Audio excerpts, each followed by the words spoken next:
Hi, this is Tim of the 1916 Company. Welcome and thanks for logging on. If you love this watch, email me, Team Mosso at the1916company.com for purchase, pricing, and availability questions concerning this watch. It's rare that I get to review something I actually own, and in this instance, I almost do. This is a Garrick Watchmaker's S4. I own an S6. Let's get into it.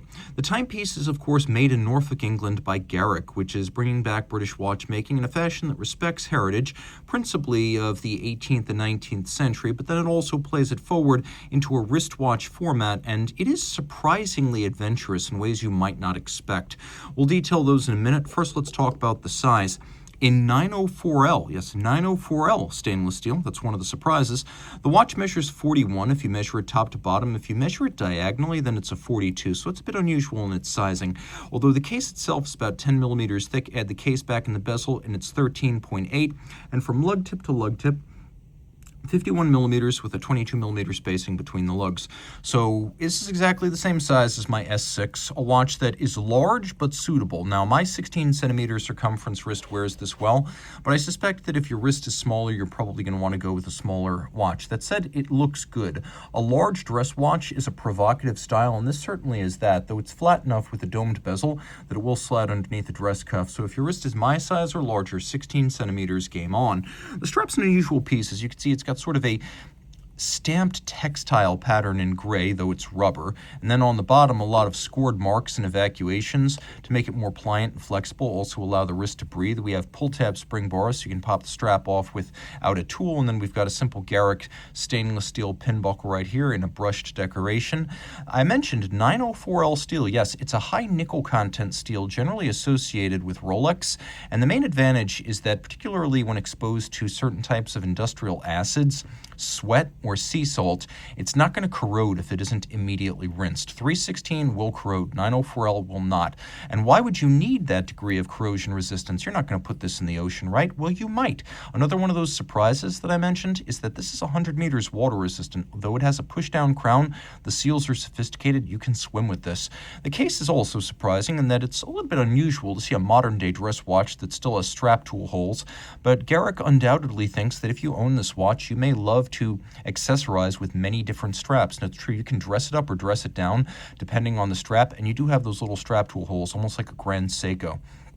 The watch features a polished domed bezel that's slightly stepped in from the case band to visually thin it. And then you can see there's a slight camber to the sapphire, and the dial is a fascinating piece.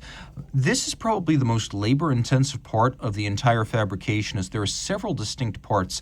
We have a small disc for the small seconds dial, we have a center disc, we have this outer track for reading minutes and hours, and then we have the little Garrick nameplate. So the elements here are all metal that are specially treated. Let's start with the parts that are screwed on or pinned on. So I mean the nameplate, the small seconds track, and then the hour track. So these elements actually have to be heat treated before they go into the watch. They have to be relieved to remove their tendency to curve or show the deformities from the machining stage of the raw material, where there will actually be a little bit of curvature or spring-like resistance to laying perfectly flat. So heat relief is used to flatten them out. They're then engraved, and if you look at the watchmaker's Roman numeral 4 right there, they're then filled to give them contrast. So you have that black ink fill to contrast with the circular brushed satin metal. Then we also have the subdial for seconds, which is a lovely type of lathe guilloche, and then we have a media blasted frosted green center.